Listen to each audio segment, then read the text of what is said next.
swear I have figured out the best way to roast a chicken at home.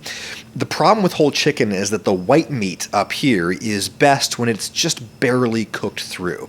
But the dark meat down here, the legs, the thighs, this stuff is best when it's been cooked to smithereens and it's just falling apart and sticky and glistening with rendered fat. I have found for myself a very simple way to cook the dark meat far longer and hotter than the white meat without doing anything crazy like carving up the bird before you cook it. So the first thing that I do is the thing that I learned from watching Thomas Keller, which is to take the wishbone out.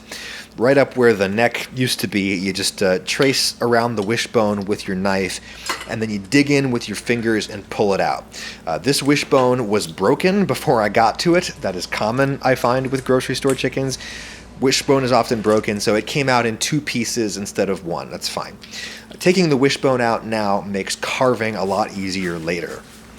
Then what I do is score the legs. I make cuts straight down to the bone, score the legs. This will help the legs to cook a lot quicker.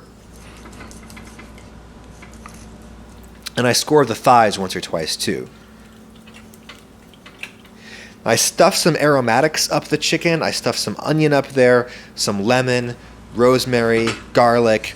Not only will all of this stuff flavor the chicken, it will also slow down the cooking of the breast because hot air won't be able to circulate around the cavity as well. Now don't trust the chicken. Do not tie the legs together to make it look all pretty. Just leave the legs hanging open because the legs need the heat to circulate around them if they're going to cook as thoroughly as I want them to cook. Pour some olive oil in a pan and sit the bird into it. More olive oil on top, and then seasoning. Lots of salt, lots of pepper, and I do like a little garlic powder as well. Garlic powder is a great kitchen cheat. It is just instant umami. Then turn the burner on medium-high and cook the chicken on the stovetop for a good 10 minutes before it ever goes in the oven. Just cooking it on the stovetop, medium-high heat.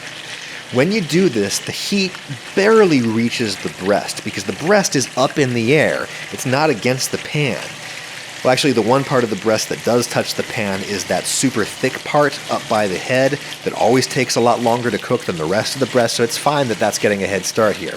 What's really cooking here are the thighs, which are right on the bottom of the pan.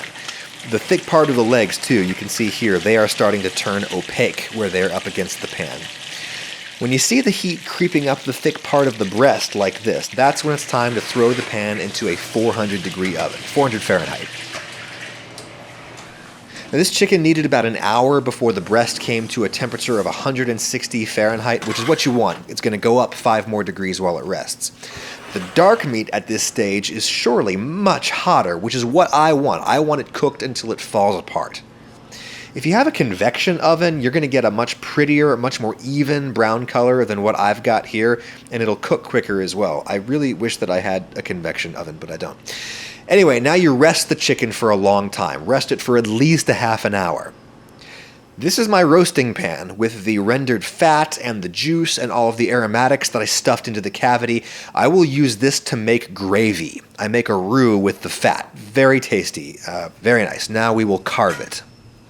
First, you cut off the leg, and then the dark meat is just so cooked that you can pull the thighs off with your hands. You don't need to cut through the joint or anything. You just root around with your fingers and pull out the oyster and any other dark meat bits that are still clinging to the carcass. Then I cut the legs off from the thigh bone, and those scored legs are really delicious, by the way. And then with the thighs, I just pull the meat off the bone in chunks with my fingers. It's like barbecue. It's so soft. Just pull it off into little chunks and I put it onto my plate. And by the way, I do microwave my plate before I do this. Get the plate hot in the microwave. That way, when I put this thinly sliced and well-rested chicken onto the plate, it doesn't go instantaneously cold. The plate actually heats the chicken back up again. That's my little secret. But anyway, because we took out the wishbone, we can just easily cut the whole breast and its wing right off the carcass. Cut off the wing. The wing is falling apart. It's cooked so well. It's very tasty. But the breast is only just done. And I like to slice it against the grain like this, which makes it more tender. See, the breast slices are moist. They're not overcooked. They're done perfectly. And there you go. I think that this is the best way of cooking a chicken at home. I've tried all the ways. This is the best. Juicy, just cooked white meat and falling apart dark meat. Let me know if it works for you.